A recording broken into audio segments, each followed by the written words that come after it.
Salut à tous. Si vous êtes actuellement en train de vous lamenter ou de vous inquiéter des choses qui se passent dans votre vie, vous devez vous rappeler que Jésus est capable de tout.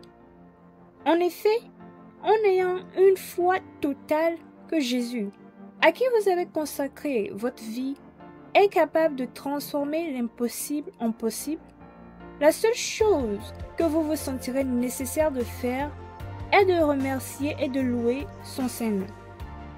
Mais, si vous n'avez pas choisi de donner votre vie à Christ, vous ne pouvez pas ressentir cette paix et cette assurance. Par conséquent, donnez votre vie au Seigneur Jésus-Christ afin que vous puissiez être libérés de tous les tourments que vous traversez. Nous avons vu précédemment que même si être une bonne personne en Christ est le profil essentiel pour vaincre tous les complots formés contre vous, il est également crucial que vous meniez une guerre spirituelle contre les esprits qui utilisent les gens pour comploter contre vous. Et pour mieux comprendre, nous sommes allés dans la Bible pour voir un homme de Dieu nommé Néhémie, qui sous l'ordre de Dieu s'est chargé de reconstruire la muraille de Jérusalem. Là, la Bible nous a partagé que lorsque les étrangers qui vivaient sur la terre d'Israël, à savoir Sanballat et Tobija, apprirent que Néhémie entreprenait un projet qui apporterait la paix et la joie aux Juifs, ils se mirent très en colère et se moquèrent de l'œuvre en disant qu'ils ne permettront pas que l'œuvre se déroule et que d'ailleurs les Juifs échoueront.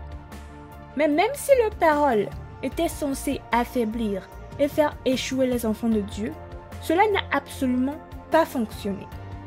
Cependant, parce que le diable ne prend jamais de retraite, au lieu d'abandonner, Sanballat et Tobija ont essayé quelque chose d'autre. Cela dit, nous verrons aujourd'hui comment Néhémie a pu utiliser son profil en tant qu'enfant de Dieu et sa vivacité spirituelle pour vaincre ses ennemis. Alors, commençons. Pour découvrir le deuxième complot formé contre Néhémie, allons dans la Bible, dans le livre de Néhémie, le chapitre 6, du 1er au 4e verset, qui se lit comme suite. Je n'avais pas encore posé les bâtons des portes lorsque Sanballat, Tobija, Geshem l'Arabe et nos autres ennemis apprirent que j'avais rebâti la muraille et qu'il n'y restait plus de brèche. Alors, Sanballat et Geshem m'envoyèrent dire « Viens et ayons ensemble une entrevue dans le village de la vallée d'Ono. » Ils avaient médité de me faire du mal. Je leur envoyai des messagers avec cette réponse. « J'ai un grand ouvrage à exécuter et je ne puis descendre. Le travail serait interrompu pendant que je quitterai pour aller vers vous. » Ils m'adressèrent 4 fois la même demande et je leur fis la même réponse. Amen. Tout d'abord, il convient de noter ici qu'après leur tentative ratée, Sanballat et Tobija s'associèrent à d'autres personnes aussi mécontentes qu'eux, comme Geshem l'Arabe, quelques autres Ammonites et Ashdodites.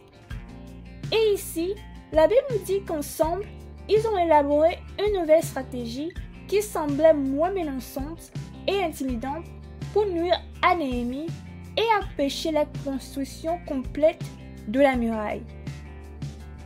Cependant, nous voyons que Néhémie, grâce à sa communion avec Dieu, a été automatiquement informé par Dieu qu'il s'agissait d'un complot contre lui et a été instruit comment leur répondre avec sagesse. C'est pourquoi il leur a dit « J'ai un grand ouvrage à exécuter et je ne puis descendre. Le travail serait interrompu pendant que je quitterai pour aller vers vous. » Montrant que non seulement Néhémie considère que l'œuvre de Dieu est bien plus importante, mais qu'il est également capable d'utiliser des paroles de sagesse pour maîtriser ses ennemis. Et au 4e verset, on voit qu'au lieu de céder à l'impertinence des messages qui lui sont envoyés, il est resté cohérent et consistant dans tous ses propos. Bien-aimés en Christ, comme nous le voyons avec Néhémie, le malin complotera toujours pour arrêter les grands ouvrages que Dieu veut accomplir dans nos vies. Mais pour vaincre ces complots, il est crucial que nous soyons en communion avec Dieu pour pouvoir être sages et constants dans nos paroles et dans nos actions.